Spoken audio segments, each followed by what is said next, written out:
and welcome to Bound by Books, a podcast of five authors crossing multiple genres and talking about the one thing we're all bound by, books. I'm Tina Moss, and I'm a writer of urban fantasy, sci-fi, and paranormal romance, as well as my newest genre, reverse harem.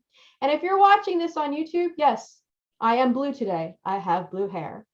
I am joined by my co-host, Hannah Byron. Hannah, what do you write? Hey, hello everyone. Yeah, my name is Hannah Byron. Thank you, Tina, for the introduction. I'm a dumb blonde. I've been for decades. You are blonde, but you are not dumb.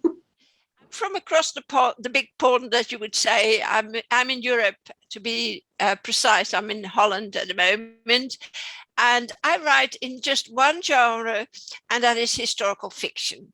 Basically about the First and Second World War at the moment, but I might be branching out to Victorian times at some point. Excellent. And you have in your books all very strong heroines who kind of go through a journey in their process to understand life, love, and everything that comes with it. Yeah, that's correct. I think it would be daunting for me to write a male protagonist, so to say, but who knows? I might try one day. Yeah. I actually, in the last book that came out, the Parisian Spy, I did the epilogue. I did it from the male point of view, so that was interesting. But yeah, I find it very difficult to go into the skin of a male protagonist. You know, and that's perfect. You just brought us into the topic of the podcast for today, which is our writing process, what we find difficult, what we find easier. And we just learned from Hannah that she has a bit of trouble going into the male psyche, which I sympathize with because they're kind of a different species, aren't they? Yeah, and maybe I don't know if it's really true to write what you know, but I mean, at this point in my career, I came back after a break from writing and in a new genre. Historical fiction was a new genre for me. And then I felt stronger in just writing about women, but also because I write basically about the liberation of women. So it's my topic as well. And men can do their own liberation, according to me. And clearly something you're passionate about. Yes, I come from a strong line of women myself, and I honor that. And I still believe that, I mean, there is so much going on about inclusivity at the moment, but still women in some respects don't have the same opportunities, the same payment as men. And yeah, these generations that I write about, they were, we stand on the shoulders of these women to be able to do the things we want to do. But that's a bit off topic because yes, I love writing. That, but yeah, we were thinking about a topic and then we came up with writing. I mean, of course, both Tina and I look back on a catalogue of books we've written, and they are out there, but it's been quite a process to actually get them there, and it's not as easy as people sometimes believe, For sure. Also for us. Could you talk a little bit about it, Tina? Absolutely. It's funny, there's a statistic out there that is an urban myth. It has no source. It has no basis in any source that we can find. But there is a myth out there that says 97% of people who start a book will not finish it. And that is just an urban legend that has kind of gone around the writing community. However, I do think that there is something to coming to the end, to actually finishing a book that you have started. And I have put down many a book. I have books that are at 30,000, 45,000 words that have never been finished. And it's not because I didn't enjoy writing them, but because wherever I was in that point in time wasn't the point where I was supposed to finish the book. And I think that's the hardest part of the creative process, is sometimes feeling like you have no control, or somebody else has control, whether it's this thing we call the muse, or if it's just, inspiration, motivation. There's a lot of things that factor into the creative process. And I think whether you're a writer or an artist or any type of creative field, you feel a little bit of that pressure to put forward a final product. And sometimes in creating the product, it really is more about the journey than the destination. And sometimes you just can't get to that finished product, and it can be disheartening. It can lead to burnout. It can lead to dissatisfaction. So there's a lot, and I think it takes a lot to be a creative person. What do you think, Hannah? Absolutely. It's like inventing the wheel every day. I mean, we are creating something out of nothing. I mean, it wasn't there before. It is only our own energy that we put into it. And when I was listening to you, I was thinking, Tina, was it the same for you when you started out, that you, or as a younger person, when you dreamt about wanting to write books, that you also thought you would never finish a book, because Oh, yeah. it seemed so daunting? And I honestly believe that I would still be in that situation if I hadn't found an author community and actually saw people who had finished the product and published it. For me, this was around 2009.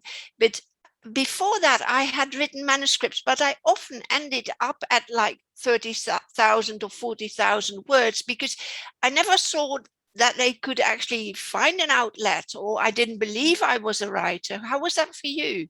That's a great point. One I hadn't even thought of, but when I was younger, I remember very much feeling like, oh, I can't write a book yet, or I can't do this yet because I don't have the skill set, or I don't have the maturity, or I don't have, the age and wisdom to do this. But really wanting to from the time that I was very, very young, maybe like 5, 6, 7 years old. And even in my teen years, I remember making attempts at writing longer works and still feeling like not valid or not able to produce. And it wasn't until at least my 20s, if not older, that I finally was saying, okay, I think I'm at the point. But I went to college for English, and I went to grad school for English, and I kept feeling like, I had to have these credentials and I had to have this education behind me, which was, in hindsight, even though I enjoyed my education, it didn't just magically make me into a writer. No, that's correct. Yeah.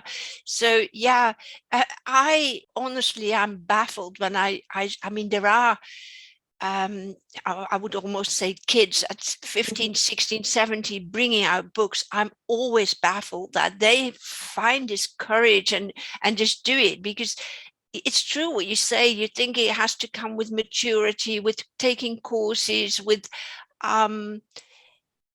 so many other things that actually aren't relevant to just the process of sitting down and typing your story any way it comes out of you, and then find a way of editing. I think there is value in craft, right? In learning your craft and studying, but that can come from reading books in your genre that you want to write, reading books on craft. There's nothing that says that you have to go and have some type of formal education to become a writer.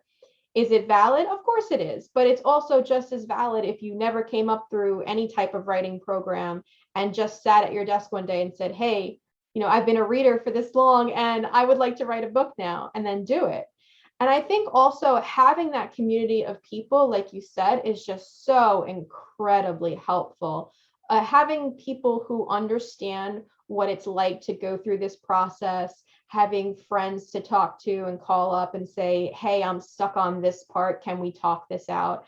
I can't even, begin to explain the value in that. And the beauty of our online and interconnected world through the internet is that people before who maybe couldn't connect with the community are suddenly finding their communities. And that's such an awesome thing. Can you talk a little bit more about your author community and how you found them? Yeah, well, it started in it was actually a very funny situation that I had been in a scam, and I had written a book about it. Oh, no. And because I had kept all these, it was MSN messages. I had kept all these MSN messages of these these scammers. And I thought it was, of course, in a dating situation. I thought if I brought her out, I could help people, to see the system of how they work and how they sort of lure you into it. But Wow. so I had written this. That's one of the books that never made it to publication. And somehow I found an online community at the time. I've talked about it before, but it was called Autonomy, and it was a HarperCollins group. Mm-hmm. It doesn't exist anymore. And that was the first time that I actually met other authors. And Wow. it was definitely the kickstart of my career and believing in actually finishing the manuscript, in believing that I could bring out books myself, in realizing all that it was involved in it, the edits, the covers, the blurbs, the different platforms, everything step by step became clear to me. I would not have been able to find that out on my own. And I truly believe that that hasn't changed. I mean, every person in the world that would want to bring out a book, of course you can go the traditional route and try and Mm-hmm. find an agent who will, and then a publisher who would do it for you. Right. But if you, like we, decide to do it yourself, then you need other people to help you with that process. And I think it actually inspired me to keep writing. I think the topic that we also want to talk about later on, about burnout or getting writer's block, didn't so much exist in that first period, because I was so energized by the community. And it was, of course, if we talk about more than a decade ago, it was a totally different landscape then. Right. And independent authors had existed since the beginning of this century, but it was actually around 2010, 12 that it really started The to boom. become, yeah. And I was part of that. So I think I was very energized. And it was my later books where I had Mm-hmm. more difficulty finishing them. What about you? Yes, I found my author community very early, but again, through the traditional publishing route, because that's where I started. I started in traditional publishing with my first book and acquired an agent, went through two heartbreaking rounds of getting to what's called acquisition. And for those who might be listening who don't know, that is the last stage of the submission process with a traditional publisher. Either you get accepted at acquisitions or turned down. And unfortunately, we got turned down twice, which was just so heartbreaking. And I didn't know really what to do from there, because I had started writing my next book at the time and was feeling very discouraged and disheartened. And if I didn't have the community of writers around me to say, hey, have you ever thought about independent publishing? Have you ever thought about going a different route? And friends who really got it and understood, I don't know if I would be where I am today. Starting City Owl Press came from connecting with other authors and Yeah. looking at things and saying, you know what? I think I could do this better. Let's give it a try. Yeah, And so you began your own publishing company. I don't know if you talked about that before, but why were you so adamant that you wanted to go the traditional route at first? I think it was 2007. I was much younger and not as experienced in the publishing world. So I didn't really know that there was anything else. I didn't know that there was this It other wasn't, option. no, it was really around 2010 that started Exactly. to Like, brew. yeah, Yeah, it existed, but certainly not at the level it does today and not at the level when it first started. It was really, I was predating all of that. So by the time I decided that, hey, this traditional publishing thing was not for me, I was on my second book going through the rounds of submitting, and I spoke to my agent at the time and I said, I think I want to pull this book back. I don't want to go this way anymore. And that's when independent publishing was really starting to take off. And at some point, I believe it was around 2012, 2013, again, that time when the boom was happening in the indie world, that I said, there's got to be some middle ground here. There's got to be people that want to write and not take on the burden that is independent publishing, because as much as I love it, it is a heck of a lot of work, and who are feeling burned by the traditional route. There's got to be a middle ground. And that's when I discovered small presses. And in doing the research on small presses, I realized just how few there were that were ethical, that were for authors, that had fair contracts and established another route. Now, don't get me wrong, there are small presses that are definitely above board and excellent. But I wanted to give authors another option. I wanted to give them a way to publish that was going to be fair, ethical, and producing the best books for readers. So a heck of a lot of research, a heck of a lot of networking. And by the time 2014 rolled around, we were ready to get started. Yeah, amazing. But it must have affected your own writing. For sure. That career. has been my biggest struggle, is being able to balance the company with my own author career. And I really put my career as an author on hold. I was teaching full time. I only left the academic world last year, just before the pandemic started. I had told them in January that, hey, this is going to be my last year. And in March, the pandemic hit. And I went, well, I guess I made a good decision. Yeah. And it's only been within the last, I would say, 6 to 8 months that I've really tried to get my writing up and running again, because the business definitely took a toll. It's one that I would happily pay again. I absolutely love having the company and, like I said, giving authors another path. But I do want to step more fully into my role as an author. And I think a lot of writers can understand that difficulty that comes from being a creative, but also usually having to have another full-time career to pay the bills. And then if there are parents out there on top of that, there's a lot to balance. How do you kind of deal with the balance of things? It's I actually wrote down in my diary today that I have 548 days left until retirement. Yeah, I'm a lot older than my co-hosts here, and that is how I feel. I mean, it is so hard. I'm a translator, so I process so many texts every day. I have a holiday now, but I am so at the end of my tether when it comes to because that's not creative for me anymore. It's just a processing of text. I've been a translator for 35 years now, so it's just not, there's no challenge in it anymore, but it's consumes quite a number of hours of my day, and also hours that I can't be also at the computer to do writing. Right. So for me, it's been, I mean, I think whether you have a full-time job, whether you're a parent,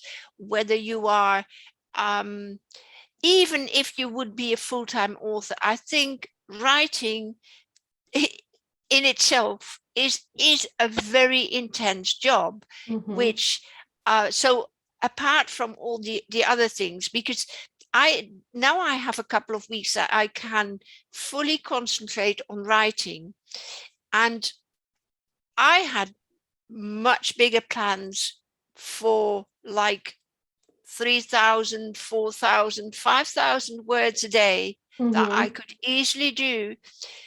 And I stagnate every day at 1,500 to 1,600 words. I'm just still so tired in my head that I cannot. And now I'm coming to peace with it. If I have to postpone, the pre-order that I've put up for January, I'll do it. Sometimes in some situations, it might even be better to have like another job to sort of counterbalance full-time writing, because it is intense, isn't it? Right, absolutely. I hear a lot of really rapid release writers, and something I truly hope to be at some point if I can ever manage to just sit down and write and not worry about the 10,000 things on the to-do list. But I hear rapid release writers say, well, if you just work it out to 1,000 words a day, that's 60 days where you'll have a book and you'll be able to do it. And the average writer could write 1,000 words an hour. And when they say it like that, it makes so much sense, right? It seems like such an easy thing to do. And then you go to do it and you're like, why can't I achieve this? Why can't I actually do this? And I do think it's because there is such a level of intensity in the process itself that people don't talk about. Like after I've written, let's say 1,000 words, or I've had a 1,500 word session like you're talking about, I'm tired. The mental energy you've just put out is fierce, and it's constantly thinking inside your head. It's creating something out of nothing. And I don't think people really go into that enough. People don't talk about what the process is like. I don't even do these 1,500 words in one go. I mean, they maybe 4 goes of like 400 words. And then at the moment, because I'm so tired in my head, I hope that after retirement, I will be able to throw off that ballast and be able to just concentrate on it. But yeah, so it shouldn't be that hard. I mean, when you are really in the flow of writing, and I call it like a kind of channeling, you're listening to what is coming to you, what's coming through you, and you just type it. And you don't get in the way yourself. Your ego doesn't get in the way, like this is crap, or I'm this is fantastic. Yeah. Then it's called that being in the zone. You're in the zone. Yeah, then I truly can see that people can do 10,000 words a day, which there are writers that can do that, because you are aligned. You're one with the process. But we're human, so we get distracted, and we and I think that is, and I think the difference between us and people that don't finish the book is that we've run the marathon already. We've come to the end, so we know we can do it. Right. But there are so many times in the book, while writing the book, that you think, I want to give up. I'm just so tired. Yep. So it's a matter of once at least going through the cycle of typing the end and getting that surge of adrenaline, that you can do it, like like on the Olympics, you've done it, then you believe that you can do it again. But before you actually come to that point, and yes, I honestly believe that, well, there are writers who love the process. I don't always love the process of writing. Do you? I don't always love the process either. I think it's also really important to balance who you are, knowing yourself and your own process, your own individual process, and not comparing it to anybody else's, right? Which is so hard to do because, again, we're human and it's our nature to compare. But on the one hand, you can train yourself, you can learn how to do certain things, but at the same time, you have to know whether or not you're going to be that 10,000 word a day writer, or whether you're going to be that 1,000 word a day, maybe not everyday writer. I think it's important to be true to who you are, to take ownership of your mental health and your creative states, and making sure that everything is working in balance and that you're not pushing just to push. For example, one of the things that has really worked for me is that I decided I was struggling with this particular book in my new series. I was writing the first book and it was going great, and I wanted to start plotting out the outline for the second book, and I was stuck. I just could not do it. So I hired someone. To help me construct the outline. And it's something that I never did before. I never even considered. But I said, I am so stuck at this point. I'm not going to be able to push past this. What can I do? And I discovered this person who offered outline help. And I said, you know what? This is great. I came back with this fully detailed outline that I could now edit and work the way that I wanted. And it gave me a whole template and a map and where to go and what to write so that I wasn't feeling so stuck all the time.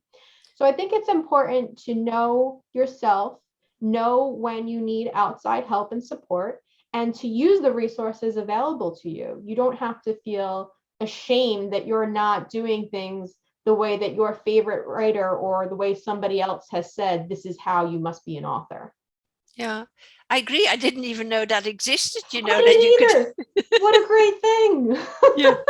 Yeah, yeah, yeah. I totally agree with you on, but that is difficult. When you're a new writer, there are so many authors around you that say you should do this or you should do that, and you follow it because they're successful. So if you follow their template, but creativity by definition is an individual path, and you have to find that path, and you have to make your own mistakes as well. I mean, try 10,000 words a day, do it for 3 months and be totally burned out, and realize that you can't do it, but you want it so much to because people say rapid release, so bringing out a book every 3 weeks or every month. That's the thing. Although I don't know if you heard, but recently the emphasis on rapid release seems to be slacking a little bit. Have you heard that as well? That people are not so. I have. And I think it's also because a lot of authors who were doing the rapid release schedule came out and said, I'm burnt out.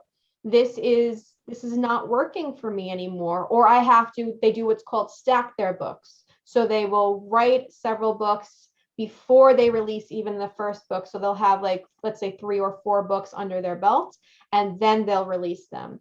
And I don't think there's anything wrong with rapid release. I don't think there's anything wrong with writing, so many words per day, as long as you're balancing and it's what's best for you as the individual writer. At the same time, I don't think it's going to work for everybody. And I don't think everybody should even attempt it.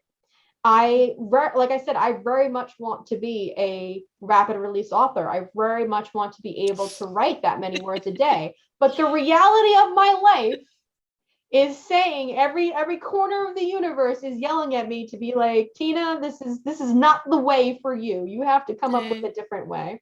So, and that's, do you even write every day? Do you manage to write every day? No. Every day, every week, I come up with a new plan that's going to enable me to write every day, and every week I seem to fail. One of the things, though, that has really helped is going through, and this is so funny, I've told this story before, but going through Amazon Vella's program. Amazon Vella is a new platform where you release serialized stories every week. So think of it in like the US. In the US, yes. In the US only. I know it's ridiculous. It's not worldwide yet, hopefully soon. But the idea is every week you have a new episode. And that has forced me to, I have to release a new episode every week. So therefore I have to write this. And it's been a good exercise for me to get back into that mindset of like, this is not optional. This doesn't go to the bottom of the to-do list because this has to be done. So that's been really helpful.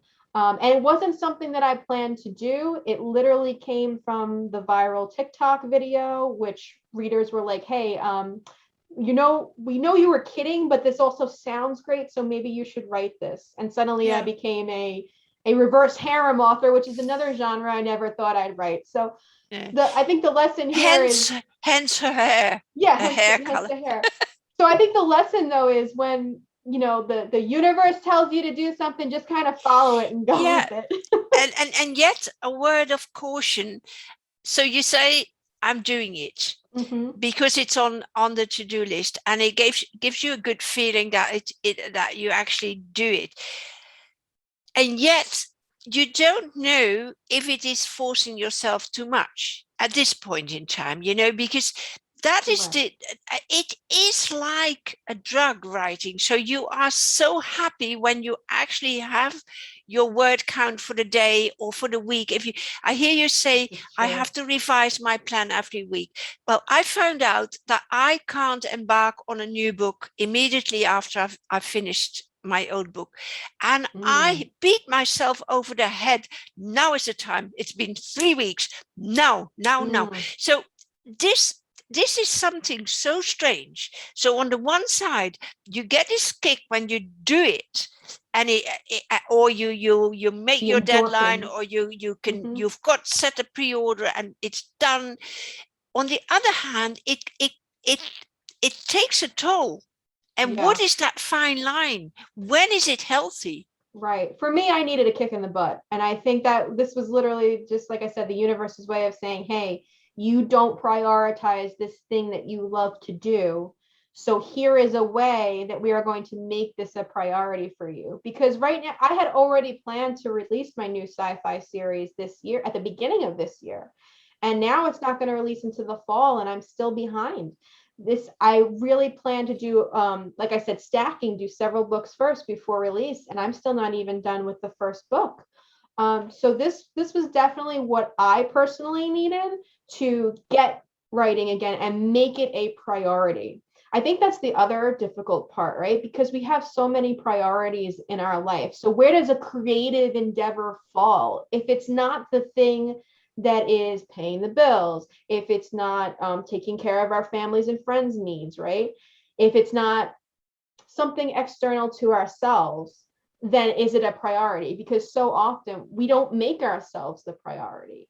And for me, writing is like a form of self-care. It's a creative expression.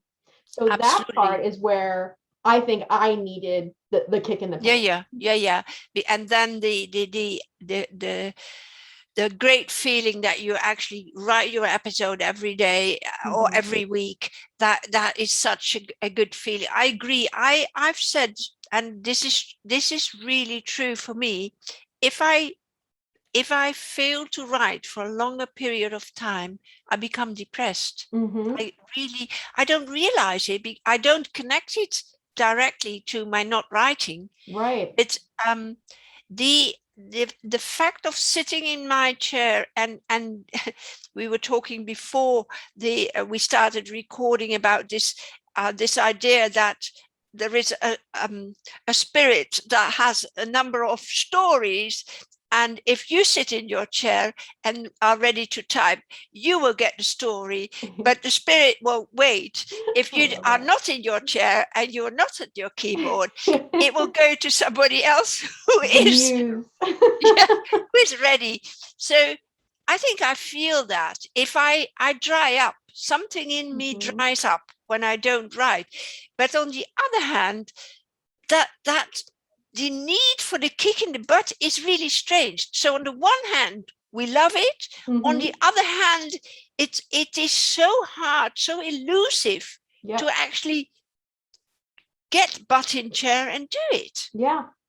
And like I said, I think for me, because it's such a form of self-care for me, even when I hate it, right? Even when I'm struggling, even when the ideas are not flowing, they're not coming, and I'm like, oh my God, I'm never going to write again. This is too hard. It's still something inside of me. It's a drive that says, I'm doing this because it is an innate part of me. And putting ourselves first and saying, I'm going to do this thing for me, I think it's hard for a lot of people. A lot of people don't do that. A lot of people just say, these are all the things that I have to get done. And they're usually external things that have nothing to do with rejuvenating and refilling our well, so to speak. Yeah, and also because most of us, I mean, we are connected in a writer community, but our immediate circle around us are not writers, are not getting what, unless you are in the luxurious position of having a significant other who's also a writer, then your direct environment would understand it. But nobody's going to say to me, go and write your books, Hannah, because they're not doing it. That would be so nice.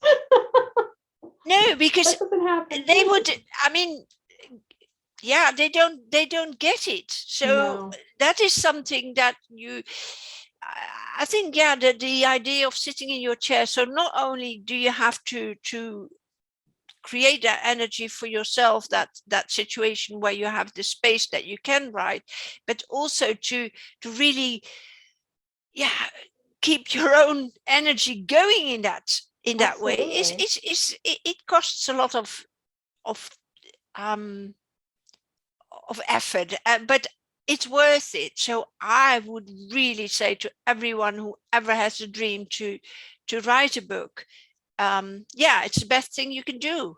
It's Absolutely. absolutely the best thing you can do, and it's an amazing feeling to type the end. I mean, there is nothing like it in the world to actually say the cycle is round. I've come to the end.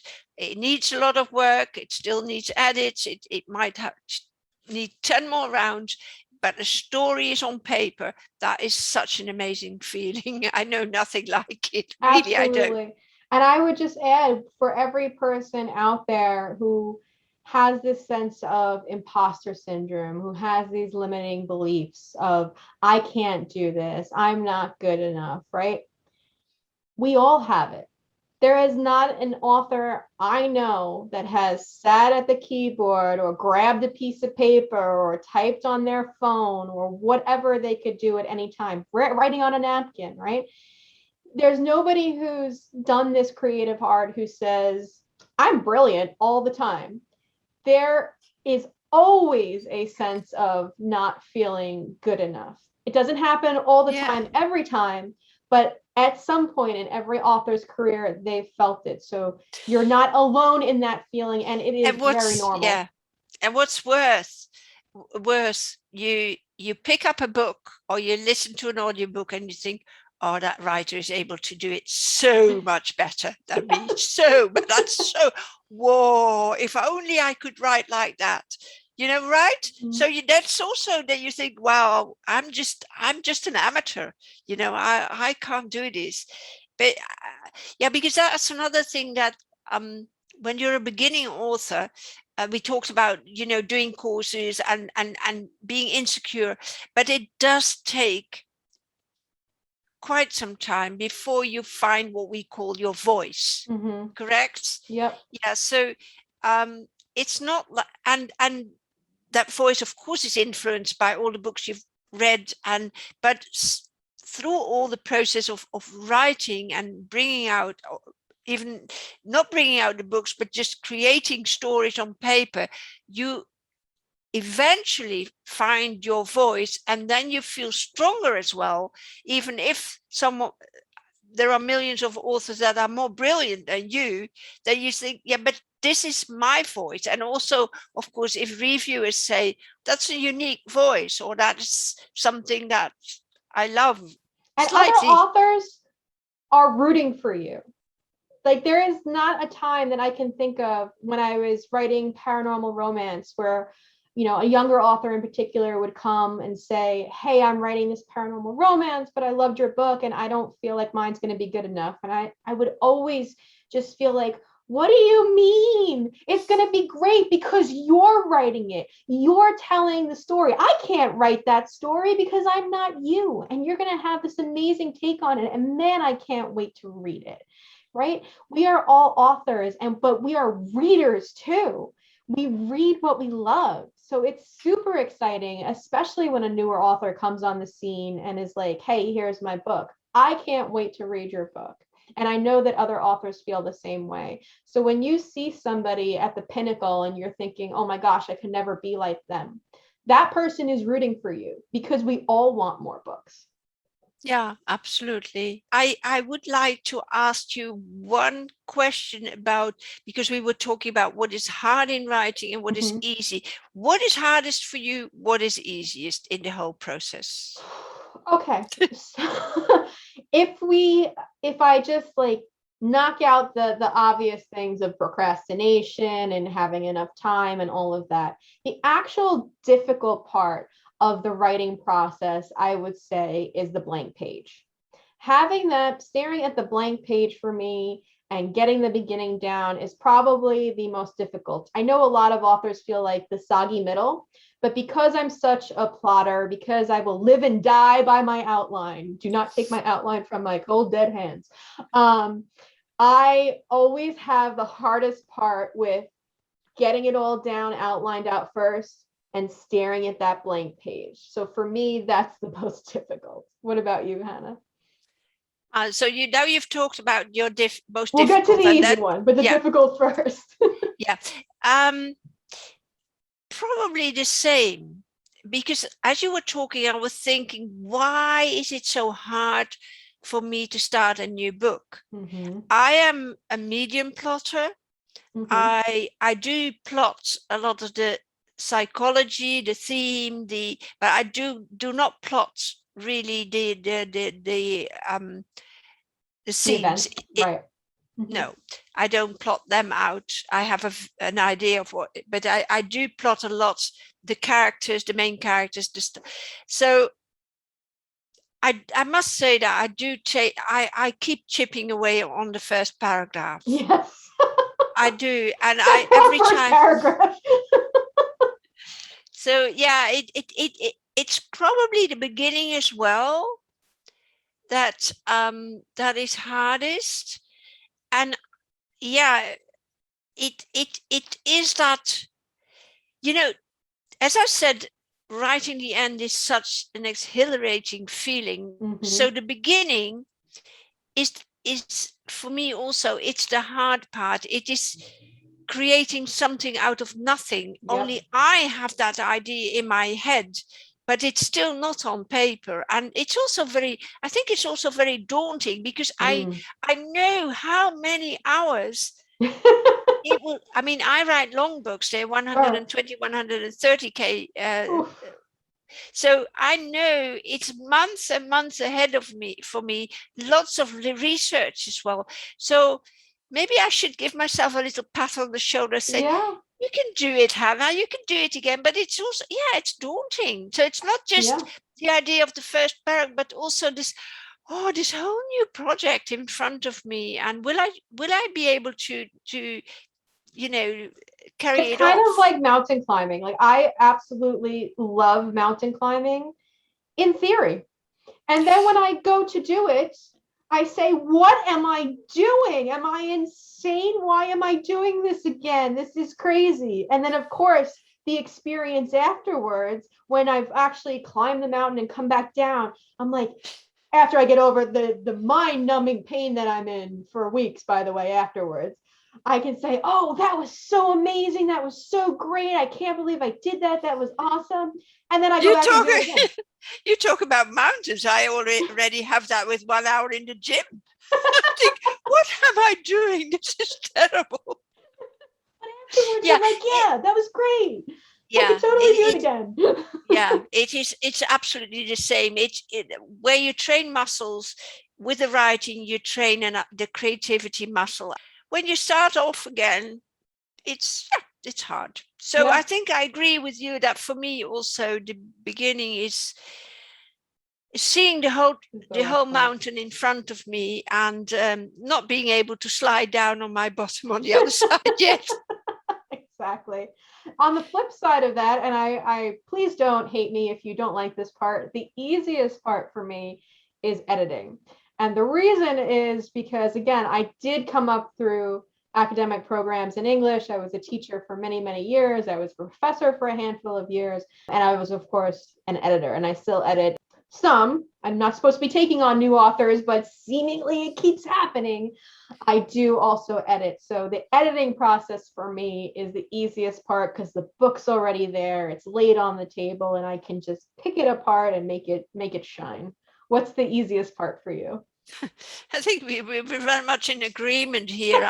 I would say that as well, although I must say that when I manage to block out everything else, and when I am in this flow of writing, and when I know we are not supposed to say that we are genius, but when it feels at least like genius, when you feel that the words just fall in place, and that the phrases are fresh, and that the characters are yours. They are not a reflection, and you feel that you are in a part of the book where it is really suspenseful, and you can see the eyes of the readers going very fast there. And when it's not just hard work in the first draft, it happens some parts.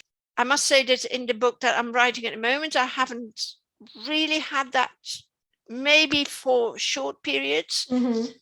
It usually happens towards half, or the inciting event. So when the stakes are really high, Nice. that you can also feel fired up in the writing process. Do you agree to that as well? Absolutely. When you're in the zone, it's like no other feeling. And that's probably where we'll have to wrap up, because we are already out of time. I think we have talked ourselves blue like my hair. But thank you so much, Hannah. We have our new website up and running, where you can find all the information about Hannah and her books, myself, and all of our co-hosts on the Bound by Books podcast. And it is boundbybookspodcast.com. You can also find us on SoundCloud, Spotify, and where all podcasts are listened to. Please join us next Monday at 12 p.m. Eastern Standard Time for another episode of Bound by Books. Bye-bye.